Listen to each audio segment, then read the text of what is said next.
ഈ stem cell therapy കൊണ്ട് എന്താ ഉദ്ദേശിക്കുന്നത്? ആർക്കൊക്കെ അപ്പം നിങ്ങൾ അഡ്വൈസ് ചെയ്യുന്നത്? ഇത് എങ്ങനെയാണ് ഇതിൻ്റെ പ്രൊസീജിയർ വരുന്നത്? അപ്പം എന്താണ് സ്റ്റെം സെൽ എന്ന് അറിയണം.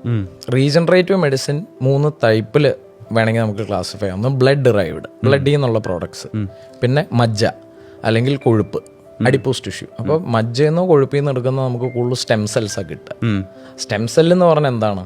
കേടായിട്ടുള്ള ഒരു സെല്ലിലേക്കാണ് നമ്മൾ സ്റ്റെം സെൽ ചെയ്യുന്നതിന് അതിന് പകരമായിട്ട് അതിന് റീപ്ലേസ് ചെയ്യാൻ പറ്റും. ഒരു stem cell has that potential. ആ സെല്ലിൻ്റെ പോലെ തന്നെ അതിന് റിപ്ലിക്കേറ്റ് ചെയ്യാൻ പറ്റും.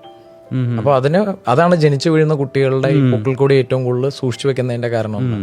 എംബ്രിയോണിക് സ്റ്റെം സെൽ എന്ന് പറയും. ജനിക്കുന്നതിന് മുന്നേ ഉള്ള സെൽസിനാണ് സ്റ്റെം സെല്ലിൽ ഏറ്റവും പൊട്ടൻഷ്യൽ ഉള്ളത്.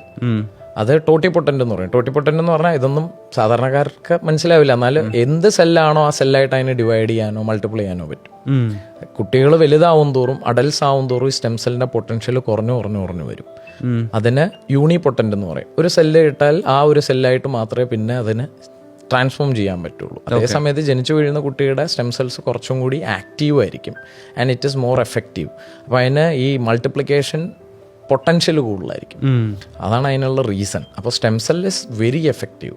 നമുക്കിപ്പോൾ ഒരു നെർവ് ഡാമേജ് ഉള്ള ഒരു സ്ഥലത്തേക്ക് ചെയ്യുകയാണെങ്കിൽ നെർവായിട്ട് അതിന് സെൽസായിട്ട് റീജനറേറ്റ് ചെയ്യാൻ പറ്റും. ഇപ്പോൾ മസിലാണെങ്കിൽ മസിലായിട്ട് റീജനറേറ്റ് ചെയ്യാൻ പറ്റും. കാർട്ടിലേജ് ലോസ്, തേയ്മാനമാണെങ്കിൽ തേയ്മാനമായിട്ട് പറ്റും. പക്ഷേ ഇതെല്ലാം ഈ സ്റ്റിൽ ഇൻ അഡ്വാൻസ്മെൻറ്റ് ഫോമിലാണ്. അതിൻ്റെ സ്റ്റഡീസ് നടക്കുന്നേ ഉള്ളൂ. അപ്പോൾ അതിൻ്റേതായിട്ടുള്ള ലിമിറ്റേഷൻ ഉണ്ട്. But this is the future. Okay.